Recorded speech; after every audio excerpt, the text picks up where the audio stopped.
যিনি নিশ্চিত জান্নাতি জানার পরেও তাহাজ্জুদে দাঁড়িয়ে পা ফুলিয়ে ফেলতেন, যাকে আল্লাহ রাব্বুল আলামিন দোয়া কবুল হবে সার্টিফিকেট দিয়েছেন, তিনি সেই দোয়াটাকে স্টপ রেখেছেন। কিয়ামতের মাঠে তিনি এই দোয়াটা করবেন আমাদের জন্যে। এই মাসে সেই মহামানবকে এই পৃথিবীতে পাঠানো হয়েছে। আবার এই মাসেই আল্লাহ রাব্বুল আলামিন তাকে তার কাছে নিয়ে নিয়েছেন। কিন্তু আমাদের মুসলিম যুবক যুবতী, তরুণ তরুণী, কিশোর কিশোরী, আবাল বৃদ্ধের বেশিরভাগ, আমি চ্যালেঞ্জ করলাম 80 to 90% বলতে পারবে না আজকে এই মাসের কত তারিখ। 80 to 90% যুব সমাজকে জিজ্ঞাসা করে দেখেন, একটা জরিপ করে দেখেন, ওরা গুগল ঘাটবে, দেখি তো কয় তারিখ। তো যাই হোক, আমি কাউকে আঘাত করতে চাচ্ছি না, আমি আপনাদেরকে বোঝাতে চাচ্ছি যে আমরা সাংস্কৃতিকভাবে এখন পরাজিত। কথা বুঝতে পারছেন? আচ্ছা, অথচ আমাদের যে রিজিক, হায়াত, এই সব কিছু কিন্তু আরবি মাস কেন্দ্রিক আল্লাহ পাক নাজিল করে। চাঁদের 1 তারিখ যখন রমাজানের প্রথম চাঁদ ওঠে, তা আমরা কি জানুয়ারি ফেব্রুয়ারি হিসাব করে রোজা রাখি, নাকি শাবান রমাদান হিসাব করে রোজা রাখি? হজ যখন করি আমরা কি ফেব্রুয়ারি মার্চ এগুলো হিসাব করি, না জুল হিজ্জা জুল কদা এগুলো হিসাব করি? যাই হোক, তো দেখেন, যখন একটা জাতি মানসিকভাবে পরাজিত, ওই জাতিকে দিয়ে আপনি বিশ্ব শাসন করাতে পারবেন না। আর আমাদের মূল গন্তব্য হচ্ছে বিশ্ব শাসন করবো ইনশাআল্লাহ। এটা তো হবে, হবে কি না? হয়তো আমরা থাকবো না। আমাদের ইমান, আমল, আখলাক, মুআমালাত, জামা, ইমারা, এগুলোর যে অবস্থা, তাতে এটা দিয়ে বিশ্ব শাসন এটা পসিবল না। এটা মাথায় ঢুকায় না নাকি? যত বড় বড় লেকচারই দেখ, পসিবল না, ফুল স্টপ। কখন পসিবল হবে?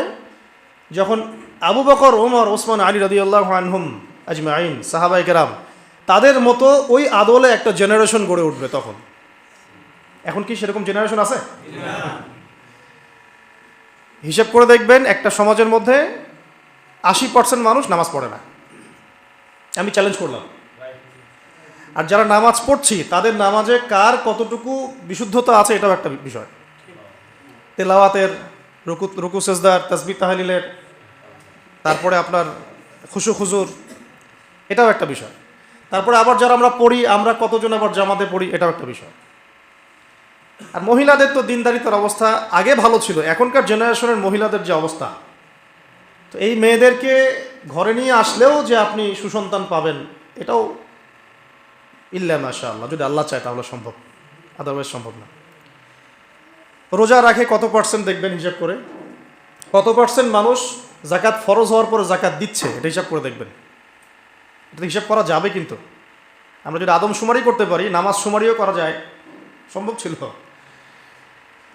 আবার ব্যবসা বাণিজ্য করতে গিয়ে কত পার্সেন্ট মুসলমান হালাল খায়, এটা আরও বড় কথা। চাকরি বাকরি, ব্যবসা বাণিজ্য, এই সব কিছুর মধ্যে এখন সুদ, ঘুষ আর দুর্নীতি। আমার কথা একদম সোজা সাপটা, কারো ভালো লাগলে লাগুক, না লাগলে নাই। আমার কবরও তার সে যাবে না, আর আমিও তো তার কবরও যাব না। ঠিক আছে? একটা মন্তব্য করার পর যদি এটা নিয়ে সারা দেশে হইচই শুরু হয়ে যায়, কিছুই যায় আসে না আমার। কারণ যেটা সত্য সেটা বলতে হবে, বলতে হবে কি না? তবে আমি চেষ্টা করছি ভদ্র ভাষায় বলার জন্য, কাউকে আঘাত না করে। কাউকে আঘাত করা নবীর সুন্নত নয়, আমাদের সুন্নত। এটা আমাদের সুন্নত, মানুষকে আঘাত করা। হ্যাঁ, তো কত পার্সেন্ট মানুষ হালাল খায় এটা বড় কথা। হালাল ইনকাম ছাড়া ইবাদত আবার কবুল হচ্ছে না। ঘরে ঘরে সুদ, চাকরির পরতে পরতে ঘুষ, ফাইল নড়ে না। আর দুর্নীতি বাংলাদেশের প্রধান সমস্যা। বাংলাদেশের প্রধান সমস্যা কিন্তু আপনার এটা নয় যে আমাদের ডলার নাই, ডলার সংকট, এইটা ওইটা, এগুলো মূল সমস্যা না। কিন্তু আমাদের এই পুরো ন্যাশনের 1 নম্বর সমস্যা হচ্ছে করাপশন, দুর্নীতি। আর এই নৈতিকতার শিক্ষাটা কোত্থেকে মানুষ পাবে? যে আমাকে যে ভালো হয়ে চলতে হবে, অন্যের হক নষ্ট করব না, করলে আল্লাহ ধরবেন। হ্যাঁ, আমার দুর্নীতি করা যাবে না, এটা হারাম হচ্ছে, মানুষের হক নষ্ট হচ্ছে। এই শিক্ষাটা কি স্কুলে দিবে, কলেজে দিবে, বিশ্ববিদ্যালয়ে দিবে, নাকি আপনাকে নামাজ এবং কোরআন দিবে? ইসলাম থেকে আবার মানুষকে দূরেও সরাচ্ছি, আবার মানুষকে সুশীল বানানোর চেষ্টাও করছি। কি একটা অবস্থা! মানে আমি মদের লাইসেন্সও দিচ্ছি, আবার মদ থেকে মানুষকে বিরত রাখারও চেষ্টা করছি। আশ্চর্য কথা। সিগারেট বিক্রিও করছি, আবার লিখছি যে এখানে ধূমপান স্বাস্থ্যের জন্য ক্ষতিকর। তাহলে বোঝেন এই জাতিটাকে দিয়ে আপনি কি বিশ্ব শাসন করতে পারবেন? নবী সাল্লাল্লাহু আলাইহি ওয়াসাল্লামকে আল্লাহ পাক এমন একটা যুগে এই পৃথিবীতে পাঠিয়েছিলেন যেটা আমাদের চাইতেও জঘন্য একটা যুগ ছিল। আমরা এখন যে কথাগুলো বললাম যে আমাদের অর্থনীতির মধ্যে সমস্যা, মুআমালাতের সমস্যা, ইবাদতের সমস্যা, এর চেয়েও জঘন্য একটা যুগে আল্লাহ রাব্বুল আলামিন তার প্রিয় হাবিব মুহাম্মদ সাল্লাল্লাহু আলাইহি ওয়াসাল্লামকে এই মক্কাতে পাঠিয়েছেন। ওটাকে আমরা কি বলি? আইয়ামে জাহেলিয়া। কোন মাসে?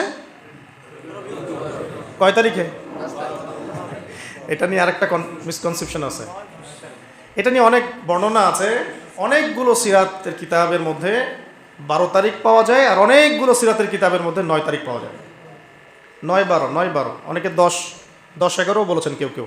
এটা নিয়ে একটা মত পার্থক্য আছে। তো মত পার্থক্য থাক, মত পার্থক্যের জায়গায় ওইটা নিয়ে আমাদের, ওই যে বললাম, আমাদের শেকড়ে যাইতে হবে। ডালপালা নিয়ে এত নাড়াচাড়ার প্রয়োজন আছে? এই মাসে আল্লাহ রাসূল সাল্লাল্লাহু আলাইহি ওয়াসাল্লামকে আল্লাহ পাক দুনিয়াতে পাঠিয়েছেন এই মানবতার মুক্তির দূত হিসেবে। এটাই বড় কথা, তাই না? এখন কিভাবে তিনি মানবতাকে মুক্তি দিয়েছেন ওইটা আমরা দেখব নাকি? আমাদের মূল জায়গাটা কোনটা? কিভাবে তিনি এই পথ ভোলা জাহেলি মানুষগুলোকে খাঁটি মানুষ বানালেন, এটা দেখব নাকি? ওই সুন্নতটা যদি আমরা আবার চালু করতে পারি তাহলে পৃথিবীর এমন কোনো সভ্যতা নাই যেটা পরিবর্তন হবে না ইনশাআল্লাহ। এরকম অবস্থার চাইতেও ভয়াবহ অবস্থা ছিল মক্কায়। ওখানে সুদ ছিল, জেনা ব্যভিচার ছিল, মাদক ছিল না, শিরকের মতো বড় বড় পাপ ছিল, মূর্তি পূজা ছিল ইত্যাদি। ওই রকম একটা পরিবেশে আল্লাহ রাব্বুল আলামিন আমাদের প্রিয় নবী মুহাম্মদ রাসূলুল্লাহ সাল্লাল্লাহু আলাইহি ওয়াসাল্লামকে জন্ম দিয়েছেন কোন মাসে? তাহলে এই মাসে কি আমরা একটু চেষ্টা করতে পারি যে অন্তত একবার এই মাসের মধ্যেই নবী সাল্লাল্লাহু আলাইহি ওয়াসাল্লামের সিরাত বা জীবনীটা পড়ে ফেলবো? কয়জন পড়েছেন এই পর্যন্ত? বলেন দেখি, নবীর সিরাত পড়েছেন কয়জন? হাত তোলেন। আচ্ছা, বাদ দেন, এই কয়েকজন মানুষ। যে মানুষটাকে আল্লাহ পাক পাঠিয়েছেন এই বিশ্বের পরিবর্তন করার জন্য, কোরআন দিয়ে, সুন্নাহ দিয়ে, তার আদর্শ দিয়ে, এবং আমরা তার উম্মত বলে দাবিও করি, এবং আমরা তাকে অনুসরণ না করলে জান্নাতে যেতে পারবো না। তিনি আমাদের জন্য সুপারিশ করবেন। তো সেই প্রিয় নবীর প্রতি ভালোবাসা তো আমরা খুব দেখাতে চাই। যখন কেউ তাকে গালিগালাজ করে বা কটূক্তি করে, আমরা তো অনেক ভালোবাসা দেখাতে চাই, এটা তো ভালো, মাশাআল্লাহ। কিন্তু সেই নবীর জীবনী যদি আপনি না পড়েন, এটা কি আপনার জন্য লজ্জার নয়? আমাদের ব্যর্থতা না? আমার হাতে একটা পাতলা বই আছে, সিরাতের অনেক বই আছে। এটা মুফতি মোহাম্মদ শফি রাহিমাহুল্লাহ রচিত সিরাতে খতামুল আম্বিয়া। এটা মাদ্রাসায়ও পড়ানো হয় আরবিতে, এটা বাংলা অনুবাদ করা হয়েছে। তো এই বইয়ের পৃষ্ঠা সংখ্যা সর্বোচ্চ কত হবে? 140টার মতো। 140টা পৃষ্ঠা পড়তে কত ঘন্টা লাগে বলেন? 3 ঘন্টা, 4 ঘন্টা, 5 ঘন্টা, 1 দিন, 2 দিন, 7 দিনের মধ্যে শেষ করা যায়? তাহলে নিয়াত করেন এই মাসের মধ্যে শেষ করবো ইনশাআল্লাহ। এটা ছাড়া আরও অনেক সিরাতের বই আছে। আর রাহিকুল মাখতুম আছে, নবী রহমত। আর রাহিকুল মাখতুম বইটাও চমৎকার, আল্লামা সফিউর রহমান মুবারকুর রাহমাহুল্লাহ রচিত। আরেকটা আছে নবী রহমত, এটাও সুন্দর চমৎকার বই। এটা হচ্ছে সৈয়দ আবুল হাসান আলী নবী রাহমাহুল্লাহ রচিত। এরকম অনেক বরেণ্য আলেমদের সিরাতের অনেক বই আছে, কেনা যাবে তো ইনশাআল্লাহ। 1 কাপ কফি খেতে কয় টাকা লাগে? 20 টাকা কফি পাওয়া যায়? আচ্ছা, দোকান ভেদে। বন্ধুরা মিলে একটু আড্ডা মারলে কত টাকা? বান্ধবীর সাথে আড্ডা মারলে কয় টাকা? বান্ধবীর সাথে আড্ডা মারলে আরো বেশি যায়, তাই না? আল্লাহ হেফাজত করুন। তো একটা সিরাতের বই কিনতে কয় টাকা লাগতে পারে? 100 টাকা, 200 টাকা, 300 টাকা, 500 টাকা খরচ করা যাবে না? আল্লাহ পাক তৌফিক দান করুন। এই মাসে নবী সাল্লাল্লাহু আলাইহি ওয়াসাল্লামকে আল্লাহ পাক পৃথিবীতে পাঠিয়েছেন এবং আস্তে আস্তে ওই জাহেলি সমাজটাকে পরিবর্তন করেছেন। কিভাবে পরিবর্তন করেছেন, নবীজি প্রথমে কি করেছেন, তারপরে কি, এটা পুরো বিশাল একটা হিস্ট্রি। 23 বছরের, কত বছরের? 23 বছরের হিস্ট্রি তো আর 1 ঘন্টায় বা 10 মিনিটে বলা যাবে না, যাবে? তবে আমি একটা সারমর্ম বলছি আপনাকে, শুনুন। এই বইটার একটা সারমর্ম বলছি, তো মনোযোগ দিয়ে শুনুন। আল্লাহ নবী সাল্লাল্লাহু আলাইহি ওয়াসাল্লাম এক নবী সাল্লাল্লাহু আলাইহি ওয়াসাল্লাম নবী হয়েছেন কত বছর বয়সে? 40। কত বছর বলেন? 40। ক্লাসের মতো মনে করে। এর আগে 40 বছরের আগে আমাদের নবী সাল্লাল্লাহু আলাইহি ওয়াসাল্লাম কোনো অন্যায় করেছিলেন? না। কোনো মিথ্যা কথা বলেছেন? না। কোনো পাপ করেছেন? না। তিনি আগে থেকেই পবিত্র চরিত্রের মানুষ ছিলেন। ঠিক আছে? আমরা এখানে ওই বিষয়গুলো কথা বলছি না, তার বাবার নাম কি, মায়ের নাম কি, বংশ কি, এগুলো আপনারা পড়ে নিতে পারবেন। আমরা বলছি কিভাবে তিনি দিনটাকে প্রতিষ্ঠা করলেন। নবী হওয়ার পরেই, নবী হওয়ার সাথে সাথেই আল্লাহ রাব্বুল আলামিন তার উপরে ওহী করেছেন সূরা আলাকের প্রথম 5টা আয়াত। কোন সূরা? ইকরা বিসমি রাব্বিকাল্লাযী খালাক, এই সূরা। বা'দা আউযু বিল্লাহি মিনাশ শাইতানির রাজীম। এখানে আল্লাহ পাক তাকে পড়তে বলেছেন। কি বলেছেন? পড়তে বলেছেন। কিন্তু আমাদের নবী সাল্লাল্লাহু আলাইহি ওয়াসাল্লাম কিন্তু পড়তে জানতেন না, লিখতে জানতেন না, পড়তে জানতেন না। আল্লাহ পাক তাকে এভাবে কোনো স্কুল, কলেজ, মাদ্রাসা এভাবে তিনি পড়াশোনা করে আসেন নাই। আল্লাহ পাক তাকে জ্ঞান শিক্ষা দিয়েছেন। আল্লাহ পারেন কি না? তার মানে এখন দিনের জন্য আমরা যাই করতে চাই না কেন, প্রথম কাজ কি বলেন? ব্যাস, পেলেন তো? প্রথমে নবী সাল্লাল্লাহু আলাইহি ওয়াসাল্লাম প্রথম যে ওহীটা পেয়েছেন সেটা হলো ইকরা, পড়ুন। কি পড়বেন? বিসমি রাব্বিকাল্লাযী খালাক, আপনার সেই রবের নামে যিনি আপনাকে সৃষ্টি করেছেন। মানে যে জ্ঞান আপনাকে আল্লাহর কাছে নিয়ে যাবে ওই জ্ঞান আপনি শিখবেন, তাই তো? আর যে জ্ঞান আপনাকে আল্লাহ থেকে দূরে সরায় ওই জ্ঞান শিখবেন? আমরা এখন বেশিরভাগ ক্ষেত্রে ওই জ্ঞানই শিখছি যে জ্ঞান আমাদেরকে আল্লাহ থেকে দূরে সরাচ্ছে দিন দিন, তাই না? এটা কি বুঝতে পারেন কি না? তো প্রথম কাজ আমাদের তাহলে দিন নিয়ে যেটাই করতে চাই, চলতে চাই, দিন প্রতিষ্ঠা করতে চাই, প্রথম কাজ কি ভাই? ব্যাস, আল্লাহ নবী সাল্লাল্লাহু আলাইহি ওয়াসাল্লাম ওহী পেলেন। এরপরে তিনি কাছের মানুষদেরকে দাওয়াত দেওয়া শুরু করলেন। কাদেরকে? তাহলে আমাদের সুন্নাহ কি? এখন আমাদের কাছের মানুষদেরকে দিনের দাওয়াত দেয়া। তো দিনের দাওয়াত দেওয়ার আগে আবার নিজেকে ঠিক হতে হবে, নিজেকে জ্ঞান অর্জন করে আমল করতে হবে, করে প্র্যাকটিসিং মুসলিম হতে হবে। এবার আমি আমার কাছের মানুষদেরকে দাওয়াত দিব।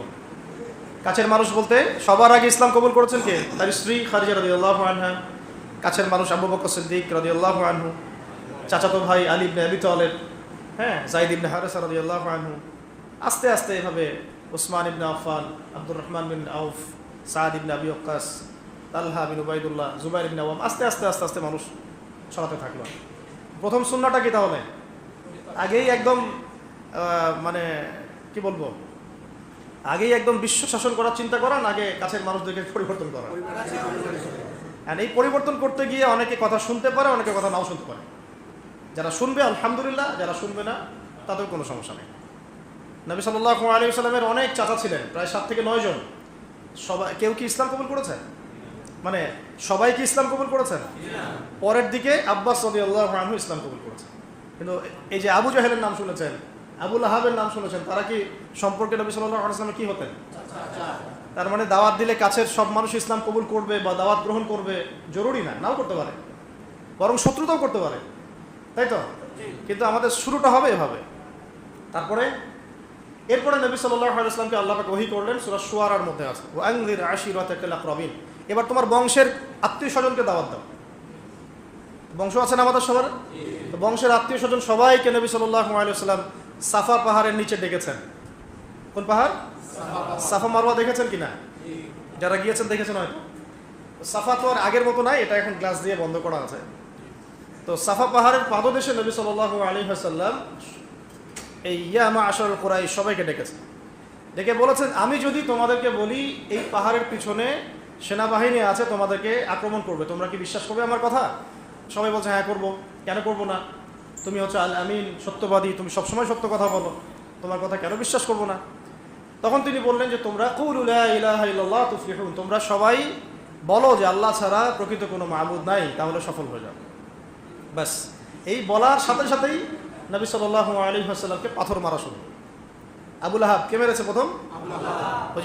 ওই জন্যই তো সূরা নাজিল হলো, তাব্বাত ইয়াদা আবি লাহাব ওয়া তাব।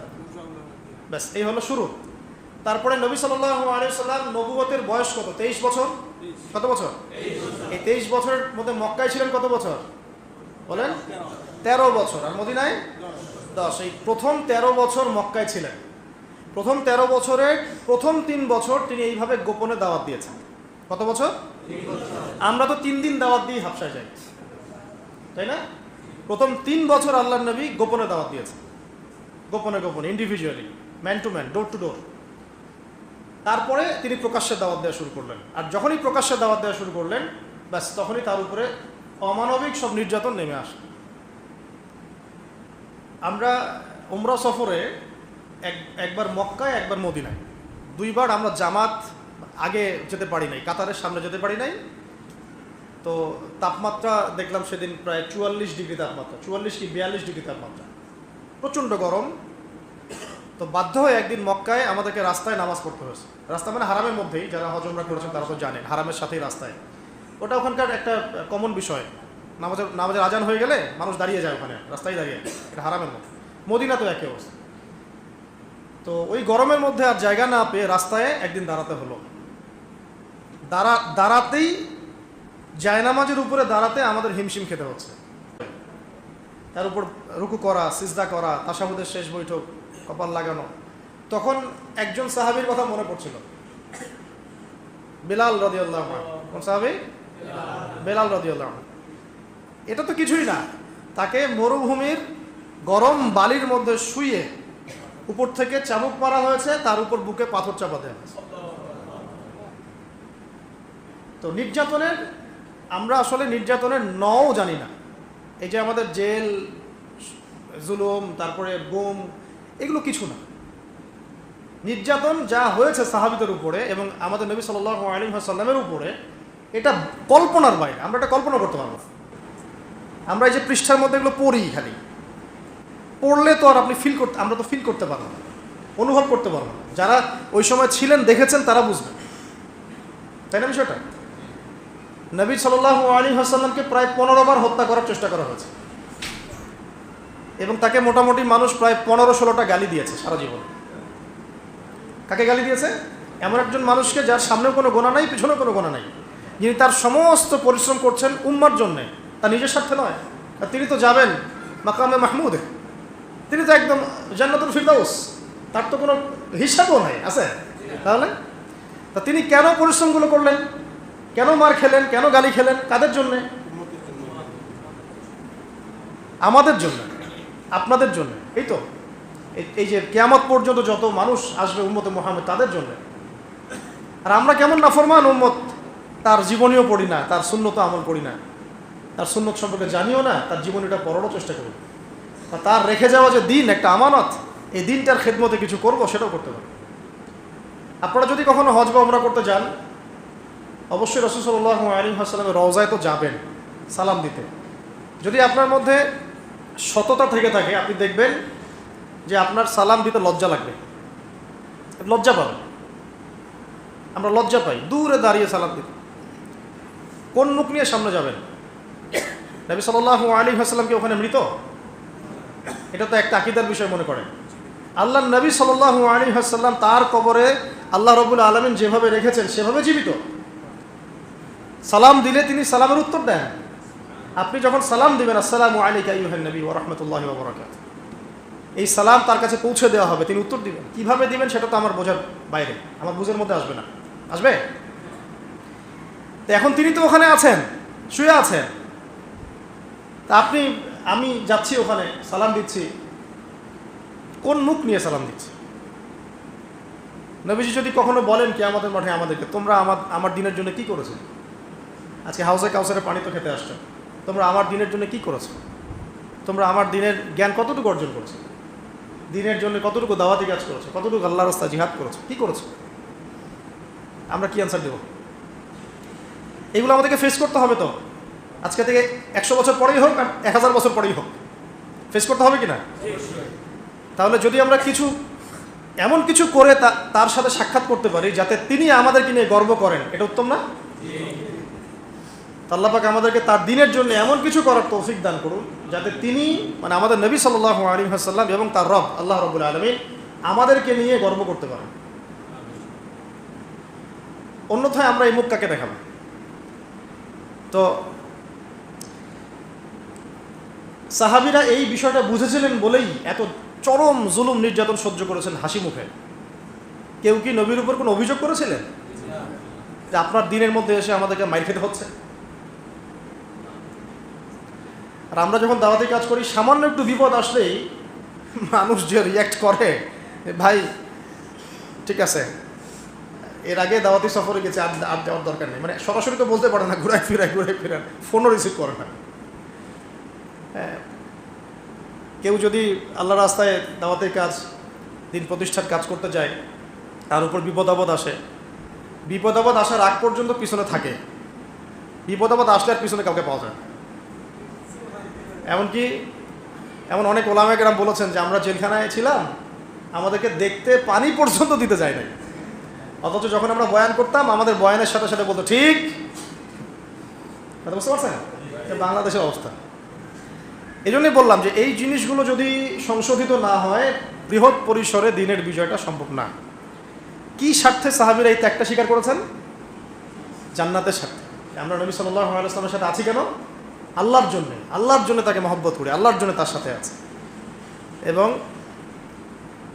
অবর্ণনীয় নির্যাতন, মানে নির্যাতনের কথাগুলো বললে এখানেই আর কি অনেক সময় চলে যাবে। কোনো সাহাবীর চামড়া পুড়িয়ে দেওয়া হয়েছে, কোনো সাহাবীর জ্বলন্ত আগুনের মধ্যে শুইয়ে দেওয়া হয়েছে, কোনো সাহাবীকে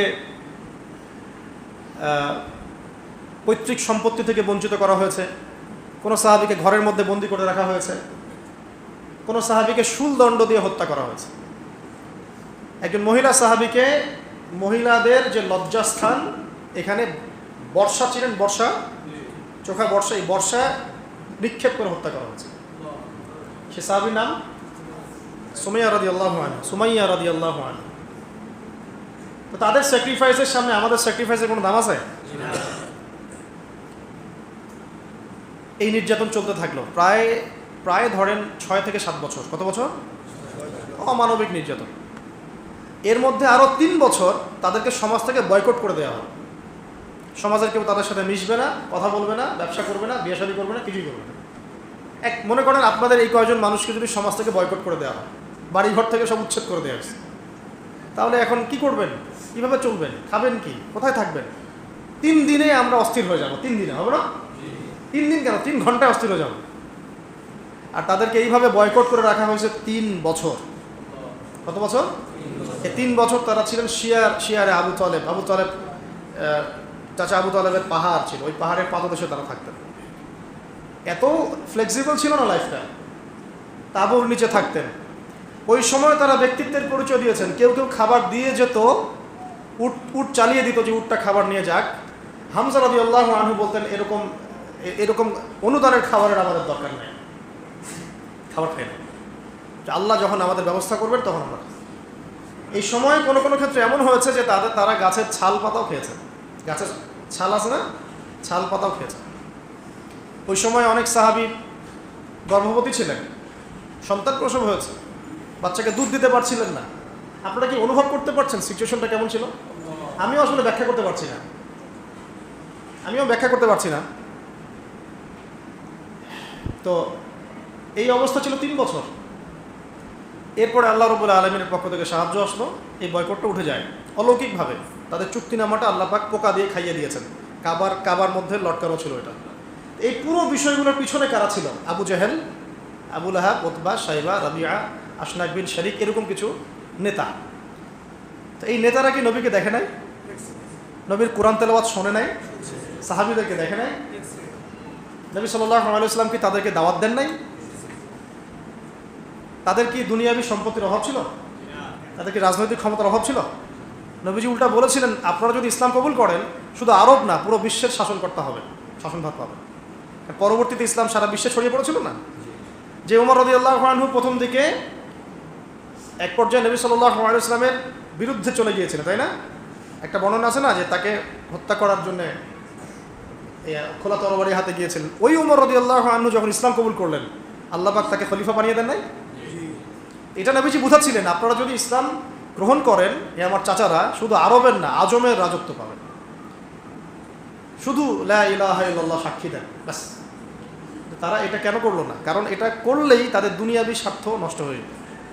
তাদের এই মূর্তিকেন্দ্রিক ব্যবসা, তাদের পলিটিক্যাল ক্ষমতা, নবীর আনুগত্য করতে হবে। হ্যাঁ, তখন সবাই ধনী গরিব সমান হয়ে যাবে, মানুষের কোনো ভেদাভেদ থাকবে না। ঠিক আছে? ওদের মন গড়া অর্থনীতি চলবে না, ওদের মন গড়া সংস্কৃতি চলবে না। এক কথায় কোরআন এবং সুন্নাহর সামনে আত্মসমর্পণ করতে হবে, ব্যাস। এই কারণেই তো তারা করলো না। এখনো সারা বিশ্বে যারা করছে না এইগুলো কারণ না? এছাড়া কোনো কারণ আছে? এইগুলোই কারণ। বুঝবেন, সিরাত শুধু পড়বেন না, সিরাতটাকে এই বর্তমান প্রেক্ষাপটের সাথে মেলাবেন। এখন সিরাত থেকে কিভাবে শিক্ষা নিতে হবে, এখন সিরাত থেকে আমরা কোন শিক্ষাটা নেব, কিভাবে নেব?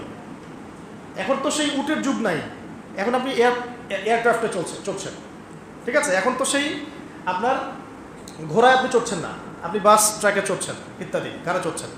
কিন্তু দেখবেন পলিসিগুলো কিন্তু চেঞ্জ হয় না। প্রযুক্তি পরিবর্তন হয়েছে কিন্তু নীতি নৈতিকতা পলিসিগুলো কিন্তু চেঞ্জ হয় না। একই বিষয় ঘুরে ঘুরে আসবে, কিন্তু শুধু প্রযুক্তিগত পার্থক্য আর কিছু না। যে দোয়া আপনি পড়তেন ওই সময়, ওই যুগে সাহাবীরা ঘোড়ায় উঠে বা গাধার পিঠে উঠে বা বাহনের পিঠে উঠে, ওই একই দোয়া আপনি পড়ছেন এখন প্রাইভেট কারে উঠে। মানে আপনার, যেটা আমি বোঝাতে যাচ্ছি যে পলিসি কিন্তু চেঞ্জ হয় নাই, চেঞ্জ হয়েছে কি প্রযুক্তি, অবস্থান, সময়, এতটুকু। তাহলে সিরাতের শিক্ষা কি ওই যুগে চলবে, এই যুগে চলবে না? তাহলে ওই যুগে যেভাবে সিরাত থেকে দিন প্রতিষ্ঠা হয়েছে এই যুগেও ওইভাবেই হবে, কিন্তু হয়তো প্রযুক্তিগত কিছু পার্থক্য থাকবে, পদ্ধতিগত কিছু পার্থক্য থাকবে, কিন্তু সুন্নাহ থাকবে একই, তাই না? তা সুন্নাহ প্রথম শিখলাম কি, একটু মনে করা দিই, আগে ইলম অর্জন, আগে কি কোন কিসের ইলম? যে ইলম আপনাকে আল্লাহর দিকে নিয়ে যাবে, কোরআন হাদিস ইসলামের মৌলিক জ্ঞান। এরপরে আপনি যে কোনো জেনারেল শিক্ষাও শিক্ষিত হতে পারেন, কোনো সমস্যা নেই। যে জ্ঞান আপনাকে উপকৃত করবে ব্যাস, এবং আল্লাহর দিকে নিয়ে যাবে। তারপরে ইলম অনুযায়ী আমল, রিজিকটা হালাল হতে হবে, এবং তারপরে শুরু করব দাওয়াতি কাজ কোথা থেকে? আগে নিজের মানুষ, কাছের মানুষ, তারপরে আস্তে আস্তে আমার আত্মীয় স্বজন, আমার বন্ধু বান্ধব, পাড়া প্রতিবেশী, এই তো। এরপরে আল্লাহ পাক যাকে যত বড় ক্ষমতা দিবেন, যত বড় মাকাম দিবেন, সে তত বড় জায়গা থেকে দিনের জন্য দাওয়াতি কাজ করবে। আর আল্লাহ পাক তো একজনকে হঠাৎ করে উপরের মাকাম দেন না, আস্তে আস্তে আস্তে আস্তে আল্লাহ পাক নিয়ে যান, তাই না? এই তো। এখন এবার আসেন, যখন দাওয়াতের কাজ করবেন তখন নির্যাতন আসবে কিনা? কি শিখলেন সুন্নাত থেকে? সাহাবীদের উপর এসে থাকলে আপনার আমার উপরেও আসবে। যদি না আসে, যদি কোনো রকমের কটাক্ষ, অপবাদ, গীবত, তহমত, সমালোচনা, জেল, গুম, হাবি জাবি, শারীরিক নির্যাতন, মানসিক নির্যাতন, এইগুলো যদি কোনোটাই না আসে, বুঝে নেবেন এটা কোনো দাওয়াতি না, এটা কোনো দাওয়াতি না, এটা একটা গোলালু মার্কা দাওয়াত। সব তরকারিতেই চলে, গরুর গোশতেও গোলালু, এমনি সবজিতেও গোলালু। ওটা এমন দাওয়াত যে দাওয়াতটা সুরসুরি মার্কা দাওয়াত। আমার বক্তব্য মানে এড়িয়ে যাব, আমি বিপদ এড়িয়ে যেতে চাই, আমি দাওয়াতের কাজ করতে চাই, কিন্তু বাবা আমার গায়ে আমার যেন কোনো কাদা না লাগে, খুব সতর্ক। এইসব দাওয়াতের নবী সাল্লাল্লাহু আলাইহি ওয়াসাল্লামের শিক্ষা। যখন হকপন্থী মানুষ কথাও বলবে বা কলমও ধরবে, তখন বিভিন্ন রকম কথাবার্তা আসবে সমাজে। এমন হতে পারে সবাই মিলে তাকে আক্রমণ করা শুরু করছে, এমনও হতে পারে। বিচক্ষণ জ্ঞানী মানুষরা এখান থেকেই বুঝে নেবে যে আল্লাহ পাক হয়তো সেই ব্যক্তিকে কবুল করেছেন বলেই এটা হচ্ছে, হয়তো বা, আল্লাহ ভালো জানেন। আর যদি দেখা যায় ইসলামিক দাওয়াতি কাজ করছেন, রেভলিউশন মুভমেন্ট, অনেক বড় বড় কথা বলছেন, কোনো রকমের না কোনো বিপদ আপদ, না বালা মুসিবত, না কোনো গালি, না কোনো গিবত তহমত, কিছুই নাই, তো বুঝতে হবে যেখানে হয় দাল মে কুচ কালা হয়, অথবা ইহা পে পুরি দাল হি কালা হয়। তো তাই বলে আবার এমন কিছু বলছি না যে নিজের ঘাড়ে বিপদ ডেকে নিয়ে আসবেন, এটাও ইসলামের সুন্নত নয়। উদউ ইলা সাবিলি রাব্বিকা বিল হিকমা, আল্লাহ রাব্বুল আলামিনের পথে মানুষকে প্রজ্ঞার সাথে ডাকো। তো প্রজ্ঞাটা কি? প্রজ্ঞা মানে কি কাপুরুষতা? প্রজ্ঞার হিকমতের দোহাই পেরে আমি জায়নিস্টদের এগেনস্টে কোনো কথা বলতে পারবো না, হ্যাঁ, ইহুদি খ্রিস্টান সভ্যতার বিরুদ্ধে কোনো কথা বলতে পারবো না, আমি প্যালেস্টাইন ইস্যু নিয়ে কোনো কথা বলতে পারবো না। এটা কি প্রজ্ঞার পরিচয় না কাপুরুষতার পরিচয়? তাহলে কোনটা প্রজ্ঞা, কোনটা কাপুরুষতা, এটাও বুঝতে হবে। এখন দাওয়াতের অঙ্গনে নেমে আমি বুঝেছি যে বহু মানুষ হিকমা শব্দের দোহাই দিয়ে কাপুরুষ হয়ে গেছে। হিকমার দোহাই দিচ্ছে, এদিকে সে কাপুরুষতাকে লুকাতে চাচ্ছে, সে নিজের কাপুরুষতাকে হিকমা শব্দের আড়ালে লুকাতে চাচ্ছে। আমরা সত্য মিথ্যা খোলামেলা বলবো, আমাদের বলা পর্যন্তই তো দায়িত্ব। এখন আপনার আমার হাতে তো কোনো পাওয়ার নাই যে আপনি ইম্পোজ করবেন কিছু। এখন আপনি অন্যায় দেখলে মুখ দিয়ে প্রতিবাদ করতে পারবেন, আর সেটাও না পারলে অন্তর দিয়ে ঘৃণা করতে পারবেন, কিন্তু অন্যায় দেখলে আপনি এখন হাত দিয়ে পিটাতে পারবেন না। আপনাকে পিটানোর এখন অথরিটি দেওয়া হয় নাই, দেওয়া হয়েছে। যাদের সে অথরিটি আছে তারা যদি না পিটায় তারা গুনাহগার হবে, হবে কি না? যাদের এই অধিকার অথরিটি আল্লাহ পাক দিয়েছেন তারা যদি ওই হাত দিয়ে প্রতিবাদ না করে তারা গুনাহগার হবে। কারণ আমার হাতে হাতের ক্ষমতা নাই, মুখের ক্ষমতা আছে, এটা আছে তো অ্যাটলিস্ট। তো বাস আপনি মুখ দিয়ে হকটাকে স্পষ্ট করবেন, এটা আমাদের দায়িত্ব। সিরাত থেকে শিখলাম, তখন কি হবে? নির্যাতন আসবে, শিয়ারে আবু তালেবের মতো অবস্থাও হতে পারে। এবার কি, একটু ধৈর্য ধরেন, এখান থেকে শেষ করে দেব। এবার দেখেন কিভাবে টেবিল ঘুরে যাচ্ছে। এই চরম নির্যাতন, নিপীড়ন, খাবারের কষ্ট, শারীরিক কষ্ট, মানসিক কষ্ট, এর মধ্যে আবার আল্লাহ নবী সাল্লাল্লাহু আলাইহি ওয়াসাল্লামের যে মক্কার শেল্টার চাচা আবু তালেব, তিনিও ইন্তেকাল করলেন। আবু তালেব তিনিও ইন্তেকাল করলেন। এই চাচা ইসলামের জন্য যা করেছেন আমরা সারা জীবনে এখন করতে পারিনি। বিশ্বাস করছেন না? চাচা আবু তালেব ইসলামের জন্য যা করেছেন আমরাও এখন সেটা করতে পারি নাই। তিনি শুধু কালিমাটা পড়েন নাই। সুবহানাল্লাহ। তাহলে কালিমার মূল্য বুঝি আমরা একটু। আল্লাহ পাক যে আমাদেরকে কালিমা পড়ার তৌফিক দিয়েছেন, আমরা কত সৌভাগ্যবান, আল্লাহ আমাদেরকে কত মহব্বত করেন সেটা একটু বোঝার চেষ্টা করেন। একজন ব্যক্তি নবী সাল্লাল্লাহু আলাইহি ওয়াসাল্লামকে খাবার, বাসস্থান, আপনার সামাজিক সাপোর্ট, অর্থনৈতিক সাপোর্ট সব দিয়েছেন, এবং বাবা ইন্তেকাল করার পরে, মা ইন্তেকাল করার পর, দাদা ইন্তেকাল করার পর তিনি তাকে মানুষ করেছেন। প্রায় কত বছর? প্রায় 30-40 বছর আল্লাহ নবী তার আন্ডারেই ছিলেন। তো সেই মানুষটা কালিমা পড়তে পারেন নাই। আল্লাহু আকবার। সেই মানুষটা ইন্তেকাল করলেন ওই বছরেই, তার মাত্র 6 মাসের মধ্যেই। কোনো বর্ণনা আসছে 7 দিন, আর কোনো জায়গায় আসছে 6 মাস। তার মধ্যে নবী সাল্লাল্লাহু আলাইহি ওয়াসাল্লামের প্রিয়তমা স্ত্রী কে? খাদিজা রাদিয়াল্লাহু আনহা, তিনিও ইন্তেকাল করলেন। সিচুয়েশনটা বুঝতে পারছেন কত খারাপ? নবী সাল্লাল্লাহু আলাইহি ওয়াসাল্লাম প্রচুর, এই বছরটাকে বলা হয় আমুল হুজন। কি বলা হয়? বলেন, আমুল হুজন মানে কষ্টের বছর, কষ্টের উপর কষ্ট, কষ্টের উপর কষ্ট।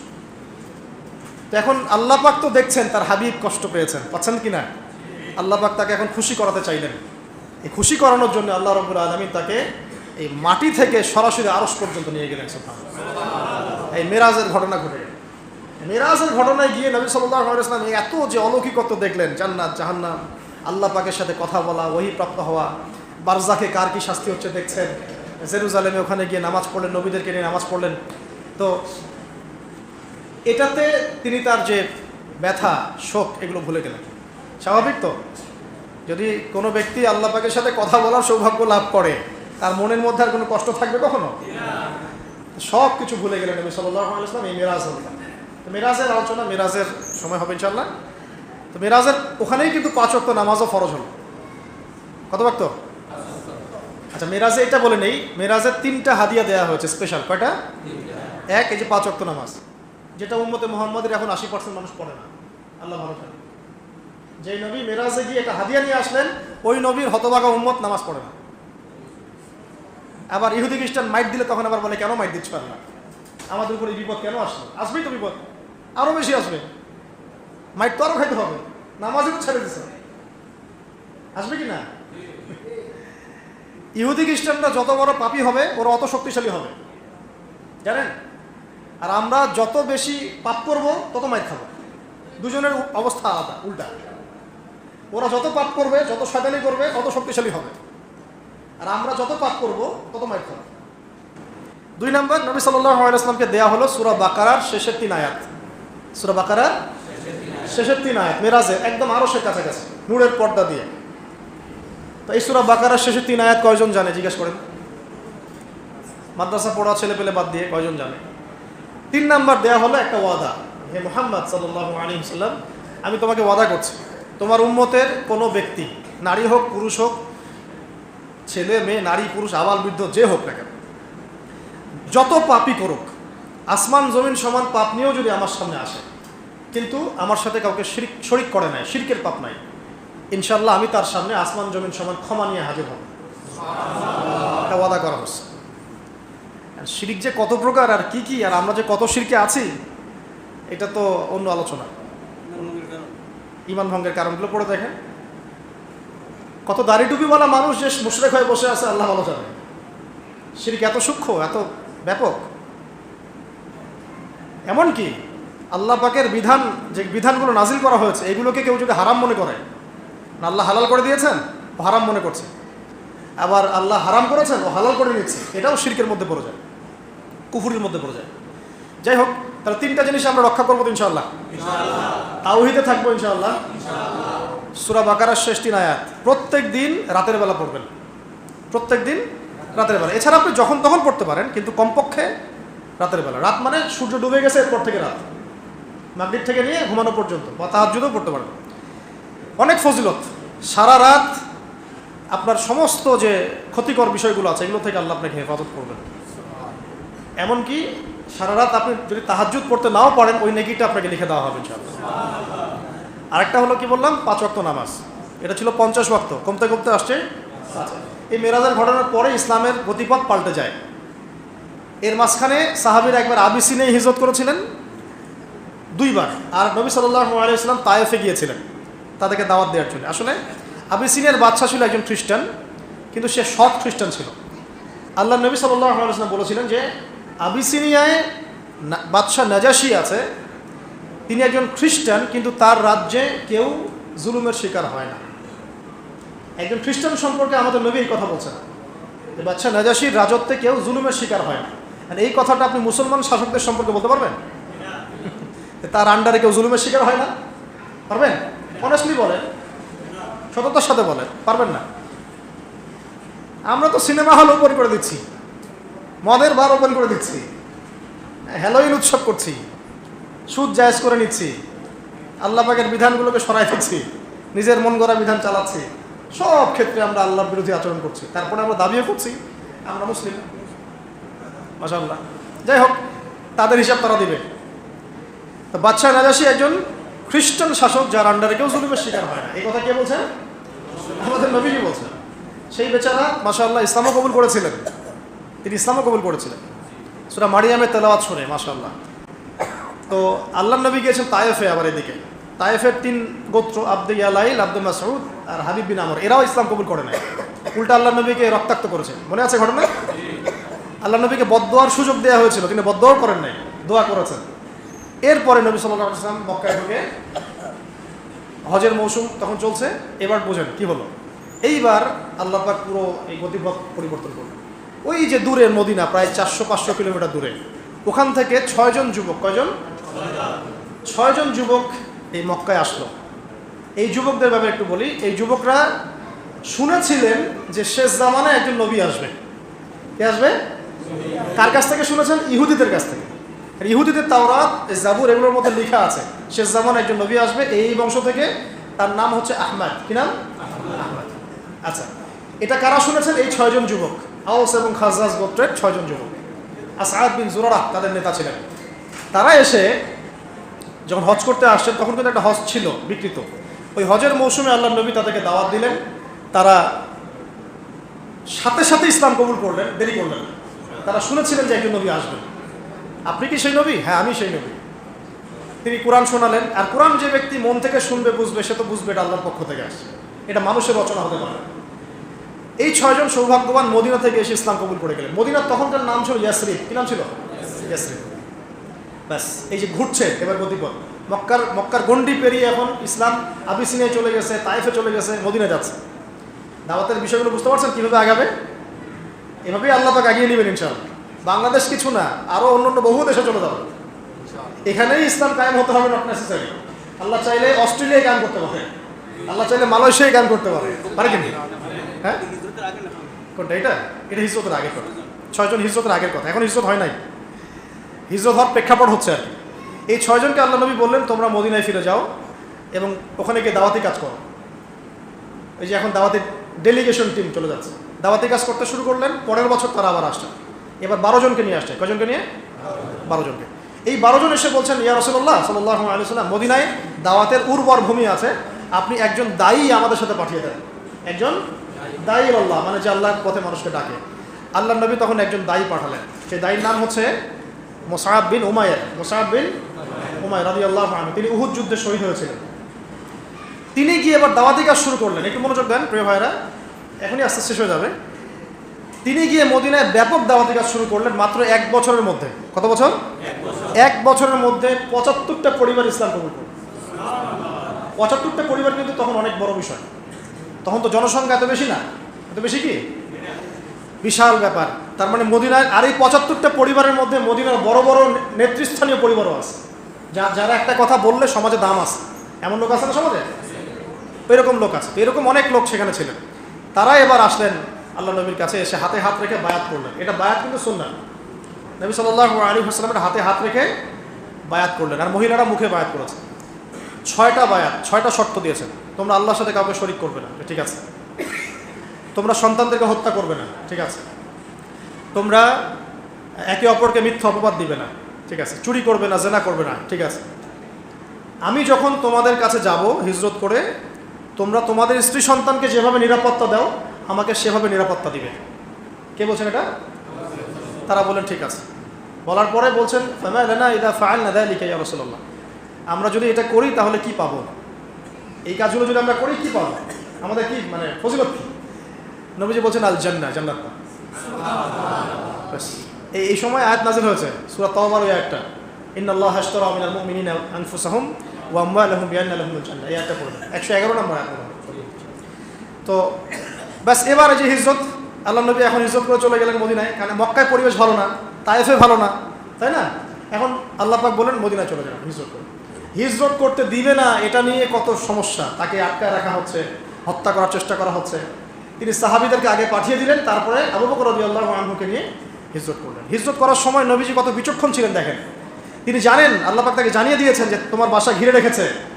বের হওয়ার সময় সূরা ইয়াসিনের 9 নম্বর একটা পড়লেন, ওয়াজআলনা মিন বাইনি আইদিহিম সাদ্দান ওয়া মিন খালফিহিম সাদ্দান ফাআগশাইনাহুম ফাহুম লা ইউবসিরুন। এটা পড়ে এই হাতের মধ্যে বালু নিয়ে তিনি ছিটিয়ে দিয়েছেন। ওই যারা যারা হত্যা করতে আসছে সবার চোখে পড়ে ঘুম, সারা রাত ঘুম। নবীর মুজিজা। তিনি কত বুদ্ধিমান দেখুন। আমাদের নবী শুধু তাসবিহ তাহলিল শেখাতে আমাদেরকে আসেন নাই, কত বুদ্ধিমান, কত ম্যাচিউর দেখুন। যেই রাস্তা দিয়ে মদিনা যাওয়ার সোজা রাস্তা, ওই রাস্তায় তিনি যান নাই, তিনি উল্টা দিকের রাস্তায় গিয়েছেন যাতে ওরা বিভ্রান্ত হয়, রাস্তা ভুল করে। উল্টা দিকে গাড়ের শহরের রাস্তায় গিয়ে, গাড়ের শহরে যারা গিয়েছেন তারা জানেন, উল্টা দিকের রাস্তায় গিয়ে তিনি 3 দিন গাড়ের শহরে থেকেছেন। 3 দিনে সব ঠান্ডা হয়ে যাবে, তারপরে আমরা যাবো। বুঝতে পারছেন? এটা হলো স্ট্র্যাটেজিক সুন্নাত। এখনকার বিশ্বে মুসলমানরা এই সুন্নাহ অ্যাপ্লাই করতে পারে না। আমরা সব কেন জানি হাবা গোবার মতো হয়ে গেছে, কেন? তাই না? বিষয়টা খেয়াল করে দেখেন। ওরা আমাদের উপর চতুরতা করে, চালাকি করে, আমরা হাবা গোবার। আল্লাহ নবী সাল্লাল্লাহু আলাইহি ওয়াসাল্লাম এত বিচক্ষণ ছিলেন। তারপর 3 দিন পর তিনি হিজরত করলেন সমুদ্রের ধার ঘেঁষে। এবার মদিনায় প্রথমে ঢোকেন নাই, ঢুকেছেন কুবায়। কোথায়? ওখানেই প্রথম মসজিদ হয়েছে, ওখানে কয়েকদিন থেকেছেন, প্রায় 5 দিনের মতো। তারপর সেখান থেকে মদিনায়। মদিনা ঢোকার পর কি হলো আপনারা তো জানেন। মদিনাবাসী পুরো কলিজা খুলে তাদেরকে রিসিভ করেছে। মদিনাবাসী ইসলামের জন্য যা করেছে এটা অবর্ণনীয়, অকল্পনীয়।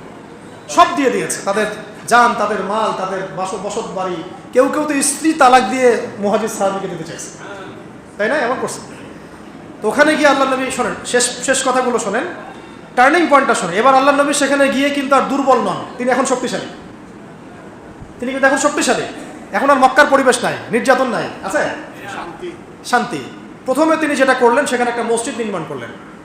তার মানে আমাদের দ্বীনের প্রচারের জন্য মার্কাজ লাগবে। এরকম মার্কাজ ছিল মক্কাতেও, দারুল আরকাম, মনে আছে? ওখান থেকে দিন শেখানো হতো। ওটাই আবার নববী। সুবহানাল্লাহ, এই সাহাবী, তার প্রতি আল্লাহ পাক রহম করুন, তার নাম আবু আইয়ুব আনসারী রাদিয়াল্লাহু আনহু। তার জমির মধ্যে নবী সাল্লাল্লাহু আলাইহি ওয়াসাল্লাম থাকলেন। এই যে মদিনা এখন দেখছেন মসজিদ, ওই বেসটা ওখানেই হয়েছে। এখন লক্ষ লক্ষ কোটি কোটি মানুষ ওখানে নামাজ পড়তেছে। মসজিদ তৈরি করা হলো, তারপরে আনসার মুহাজিরদের মধ্যে দ্বীনি বন্ধন সৃষ্টি করা। তাহলে দিন কায়েম করতে দ্বীনি বন্ধন লাগবে। বাংলার মাটিতে কোনো দ্বীনি বন্ধন নাই। বাংলার মাটিতে দিন কায়েম না হওয়ার অন্যতম কারণ, এখানে কোনো দ্বীনি বন্ধন নাই। বন্ধন আছে নিজের দলের মধ্যে, দলের লোক দেখে দেখে সালাম দেয়। কোনো ইউনাইটেড কমিউনিটি নাই, অ্যাবসলিউটলি না। তিনি সেখানে গিয়ে আনসার মুহাজিরদেরকে একসাথে নিয়ে বসে, এক ভাই, ওমর তুমি তার সাথে, বেলাল তুমি তার সাথে, তুমি তার সাথে, এইভাবে জোড়া করে। এক সাহাবী বলছেন, আমার 2টা বাড়ি আছে, একটা আপনাকে দিয়ে দিচ্ছি। আমার 2টা জমি আছে, একটা আপনাকে দিয়ে দিচ্ছি। আমার 2 জন স্ত্রী আছে, একজনকে তালাক দিচ্ছে, আপনি বিয়ে করে নেন। এইরকম ভ্রাতৃত্বের বন্ধন আপনি পাবেন।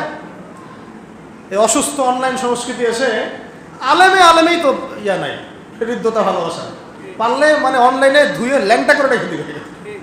হ্যাঁ, দোষ থাকার না থাক, সে নিজের মতো করে তালগোল পাকিয়ে ব্যাখ্যা করে একটা জনগণের সামনে অপদস্থ করার চেষ্টা করে। তা আপনি এখানে দিন কায়েম করতে যাচ্ছেন কিভাবে? এটা তো অসম্ভব টাস্ক মনে হয় আমার কাছে। ওই হৃদ্যতা, ভালোবাসা দেখেন। আর ওই সাহাবী বলছেন, আমার এগুলোর দরকার নাই, বরং বাজার কোথায় আমাকে দেখিয়ে দাও। সাহাবী নাম আব্দুর রহমান বিন আওফ রাদিয়াল্লাহু আনহু। তো হৃদ্যতা, ভালোবাসা না থাকলে দিন প্রতিষ্ঠা হবে না। আমাদের ভালোবাসার হৃদ্যতা এখন গোত্রে গোত্রে ভাগ হয়ে গেছে।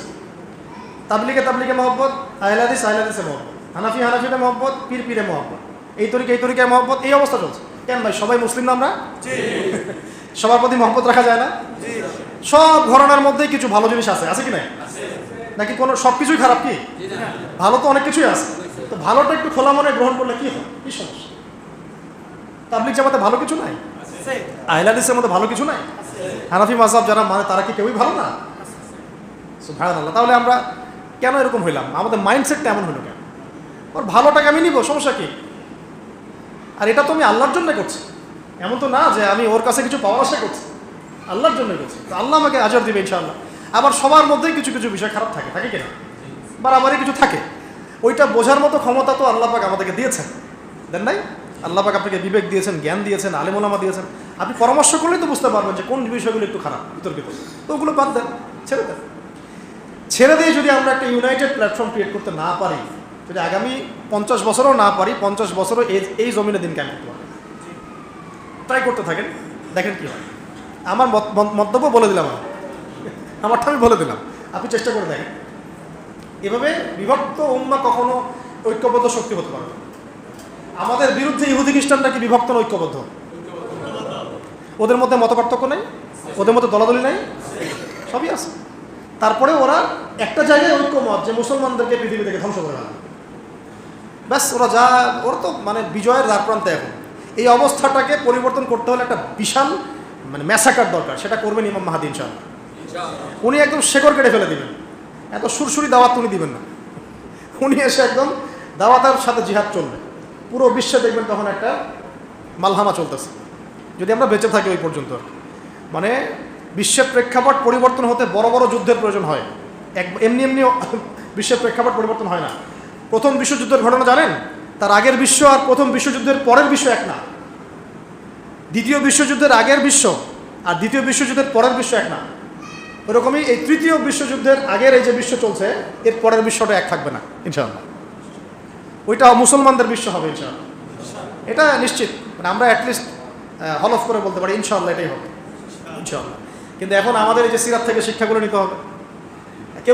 কেউ না করে নাই, আমি আমারটা করি, আমার জায়গা থেকে আমি চেষ্টা করি। এবার হৃদ্যতার বন্ধন হয়েছে, ইহুদিরা ওখানে আছে, ইহুদিরা তো মহাবদ, ওদের সাথে একটা এখন সন্ধি চুক্তি হলো, মদিনা সনদ যেটা আমরা বলি। ওইখানে আবার আব্দুল্লাহ বিন উবাইয়ের অনুসারী হয়ে গেল, ওরা আবার মুনাফিক। ওখানেও কিন্তু শান্তি নাই, ওখানে আরও ভিতর অন্য অন্য অন্য শত্রু আছে, ইহুদি আছে, আবার এখানে আছে মুনাফিকরা। এভাবে চলতে থাকলো। এবার আল্লাহ পাক যখন আয়াত নাযিল করলেন যে তোমরা এখন সশস্ত্র যুদ্ধ করতে পারো, তোমাদের উপর জুলুম, ওই যে উযিনা লিল্লাযিনা ইউকাতিলুনা বিআন্নাহুম যুলিমু, কেতাল বা যুদ্ধের আয়াতগুলো নাযিল হলো। কোথায় নাযিল? মক্কা না মদিনায়? ওই অবস্থায় এবার সারিয়া অভিযান যুদ্ধগুলো হতে থাকলো। এই হতে হতে বদর যুদ্ধ কিন্তু প্রথম সশস্ত্র যুদ্ধ নয়। বদর যুদ্ধের আগে অনেক সারিয়া হয়েছে। সারিয়ার গাজওয়ার পার্থক্য বুঝতে হবে। সারিয়া মানে যে অভিযানগুলো সামরিক, কিন্তু সেখানে আল্লাহর নবী নিজে উপস্থিত ছিলেন না, অন্য সাহাবীকে দায়িত্ব দিয়ে পাঠিয়েছেন। আর গাজওয়া মানে যে যুদ্ধে আল্লাহর নবী নিজে উপস্থিত থেকে যুদ্ধ করেছেন, বুঝতে পারছেন? তখন প্রথম বেশ কয়েকটা সারিয়া হওয়ার পরে একটা কাফেলা ঘটনাকে কেন্দ্র করে বদরের মাঠে প্রথম গাজওয়া বদর হয়ে গেল। মুসলমানরা কিন্তু ওটা প্রস্তুতি নিয়ে যায় নাই যুদ্ধ করতে, এটা ভুল, অনেকে ভুল মনে করে। আমরা ফুল প্রিপারেশন নিয়ে যুদ্ধ করতে যাইনি, কিন্তু দুইটা ঘোড়া নিয়ে কি কেউ যুদ্ধ করতে যায়? দুইটা ঘোড়া, উট নাই, একটা উটও নাই, মাত্র দুইটা ঘোড়া, 313 জন সাহাবী, তারা গিয়েছেন ওই কাফেলা, আবু সুফিয়ানের কাফেলাকে অ্যাটাক করার জন্য।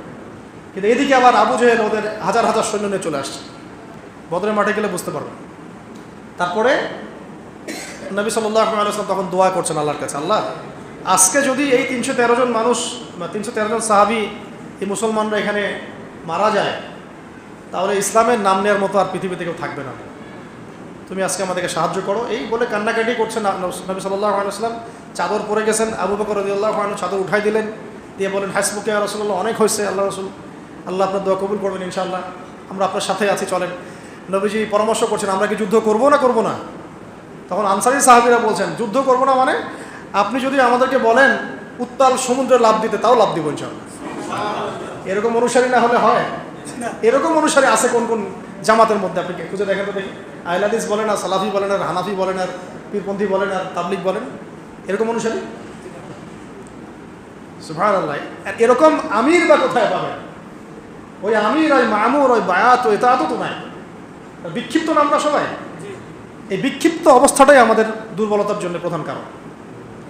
আল্লাহ পাক যেন আমাদের এই যুব সমাজকে একটা ব্যানারে একত্রিত হওয়ার তৌফিক দান করে। আল্লাহ পাক এই খেদমতটা যে করতে পারবে উম্মার জন্য, ইনশাআল্লাহ বিশাল একটা খেদমত হবে, বিশাল খেদমত। তবে এটা করতে গেলে আপনার চতুর্দিক থেকে আপনাকে গালিগালাজ শুনতে হবে, এটাও হতে হবে। বাঙালি জাতির মধ্যে কাজ করছেন। আল্লাহর নবী কি বললেন? আল্লাহ তুমি আমার সাহাবীদের প্রতি রহম করো, আল্লাহ তোমার গায়েবী সাহায্য নাজিল করো। আল্লাহ পাক ইমিডিয়েটলি তখন সেখানে 1000 ফেরেশতা পাঠিয়ে দিলেন। সৈন্য লাগে, ফেরেশতা চলে আসছে। যুদ্ধর কি ফলাফল তা তো জানলেন। একদম আবু জাহেল থেকে শুরু করে যত বড় বড় কাফের সব শেষ। 70 জন বড় বড় কাফের শেষ। 70 জন বন্দী হলো। মুসলমানদের মধ্যে মাত্র 14 জন শহীদ হয়েছে। কতজন? ওই 14 জনের নামের ফলক বদরের মাঠের পাশে আছে, দেখবেন 14 জন নামের ফলক। তো এবার মক্কা কেন, পুরো আরবে একটা বিপ্লব সৃষ্টি হলো যে নতুন একটা শক্তি জেগে গেছে, যারা তাওহীদে বিশ্বাস করে, শিরিক করে না, যাদের একটা নবী আছে, হ্যাঁ ইত্যাদি। তো কেউ তাদের সাথে পারছে না। তো পরের বছর আবু সুফিয়ান তার বাহিনী নিয়ে আবারও এটা প্রতিশোধ নিতে গেল। কোন মাঠে? উহুদের মাঠে। উহুদের মাঠে তারা পেরে উঠছিল না প্রথম দিকে, আমাদের একটা ভুলের কারণে, আমাদের ছোট্ট একটা ভুল। আল্লাহ নবী বলেছেন 50 জনকে তোমরা এখান থেকে নামবে না, তীরন্দাজ এখান থেকে নামবে না, জাবাল রুমা। তো যখন যুদ্ধ চলছে মনে হচ্ছে যে মুসলমানরা জিতে গেছে, তারা নেমে আসছেন যে না আমরা তো জিতে গেছি, যুদ্ধ শেষ হয়ে গেছে মনে হয়। এই সুযোগটাতে খালিদ বিন ওয়ালিদ রাদিয়াল্লাহু আনহু, তিনি পরে মুসলিম হয়েছিলেন, পিছন দিক থেকে এসে 50 জনকে নিয়ে, 50 জন ঘোড়সাওয়ারকে নিয়ে এসে পিছন দিক থেকে আক্রমণ করলেন। আবার আবু সুফিয়ানরা পালিয়ে যাচ্ছিল, ওরা আবার সামন থেকে আসলো। দুই দিক থেকে চাপে পড়ে মুসলমানরা ছত্রভঙ্গ হয়ে গেছে। এই ছত্রভঙ্গ অবস্থায় প্রায় 70 জন মুসলমান শহীদ হয়ে গেল। কতজন? আল্লাহ নবীর পাশে 9 জন ছিলেন, 9 জন। উনি নবী সাল্লাল্লাহু আলাইহি ওয়াসাল্লাম মানুষকে মানে তার দিকে নিয়ে আসার জন্য জোরে বলেছিলেন যে হে আমার সাহাবীরা, আইয়ুহাল মুসলিমুন, হ্যাঁ মুসলমানরা, ইলাইয়া আমার দিকে আসো, আনা রাসূলুল্লাহ, আমি আল্লাহর রাসূল। এটা আবার কিছু কাফের শুনে ফেলছে। আব্দুল্লাহ বিন কি জানি নাম, আব্দুল্লাহ বিন কামিয়া একজন, লাআনাহুল্লাহ, আর একজন হচ্ছে উতবা বিন আবি ওয়াক্কাস, এরকম কিছু কাফের ছিল ওই যুদ্ধে। ওরা এই ভয়েসটা শুনে ফেলে, ও তাহলে ওইখানে মুহাম্মদ আছে, চলো ওখানে গিয়ে এলোপাতালি আক্রমণ করা শুরু করে আর কি, সবাই মিলে। এতে নবী সাল্লাল্লাহু আলাইহি ওয়াসাল্লামের দাঁতে আঘাত লেগেছিল, ঘাড়ে আঘাত লেগেছিল, মাথার যে বর্ম থাকে, যুদ্ধের বর্ম, লোহার, এখানে ব্যাক টু ব্যাক 2টা আঘাত করেছিল তরোয়াল দিয়ে আব্দুল্লাহ বিন কামিয়া, লাআনাহুল্লাহ, আল্লাহ তাকে লাআনত করুন। এবং এতে নবী সাল্লাল্লাহু আলাইহি ওয়াসাল্লামের কপালের এই নিচে লোহার কড়া ঢুকে গেছে, ওটা বের করতে অনেক কষ্ট হয়েছে। আলী রাদিয়াল্লাহু আনহু, ফাতিমা রাদিয়াল্লাহু আনহা, তারা মিলে নিচের দাঁত দিয়ে টেনে এটা বের করছে। কথা বুঝতে পারছেন? আপনি তো বুঝাতে পারছি না কি হয়েছে ওই যুদ্ধে, একটু আপনার সামনে তুলে ধরার চেষ্টা করছি, বইটা পড়লে বুঝতে পারবেন, সিরাত পড়লে। মানে এই আধা ঘন্টা 1 ঘন্টার মধ্যে হয়তো বা সর্বোচ্চ এতটুকু সময় হয়তো হবে, এর মধ্যে মুসলমানদের অবস্থা একটু ছত্রভঙ্গ হয়ে গেছে। একে একে সাহাবীরা শহীদ হতে শুরু করলেন। তালহা রাদিয়াল্লাহু আনহু, তার সম্পর্কে আসছে, তার গায়ের মধ্যে ওই যুদ্ধে প্রায় 40 থেকে 70টা তরবারের দাগ ছিল। এই অবস্থায় তিনি নিজের কাঁধে নবীকে উঠিয়ে উহুদ পাহাড়ের উপরে উঠায় সেফ জোনে নিয়ে গেলেন। এই অবস্থায় তাহলে ফিজিক্যাল ফিটনেস তাদের কেমন ছিল এটাও বুঝতে হবে। আর আমাদের জেনারেশনের ফিটনেস কেমন আমাদের, সেটাও চিন্তা করতে হবে। আমরা তো ঘুমাই না, ঘুম নাই, খাওয়া নাই, ফেসবুক, টিকটক, ইউটিউব, ব্যাস। আর গোপনে পাপ করে নিজের শক্তি নষ্ট করে। তো এই যুদ্ধে তারপরে মুসলমানরা সেফলি উহুদ পাহাড়ে উঠে যায় এবং তারা চলে গেল যুদ্ধে। এটা আমরা পরাজয় বলতে পারি না, কিন্তু বিপর্যয়, এটা অবশ্যই একটা কি বিপর্যয়। এই যুদ্ধে হামজা রাদিয়াল্লাহু আনহু শহীদ হয়ে গেলেন, এটা সবচেয়ে বড় বিপর্যয়। তারপরে পরের বছর তারা আবার আক্রমণ করেছে খন্দকে, ওইটা আমরা ডিফেন্ড করেছি।